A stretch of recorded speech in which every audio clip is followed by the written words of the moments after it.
நபி மூசா அலைஹிஸ்ஸலாம் அவர்கள் மிகவும் சோர்வாக, பசியாக, வறுமையான, விரக்தியான நிலையில் இருந்தபோது கேட்ட துஆ.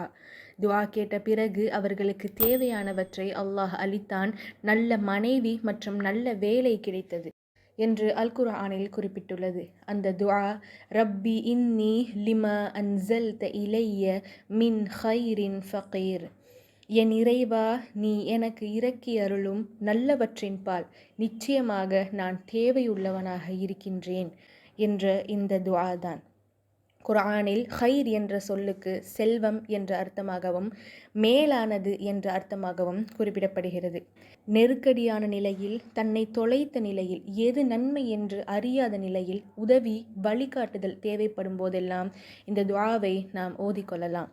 கண்டிப்பாக அல்லாஹ் அருளும் நல்லவற்றின்பால் அனைத்திலும் நாம் அனைவரும் தேவையுடையவர்களாகவே இருக்கின்றோம்.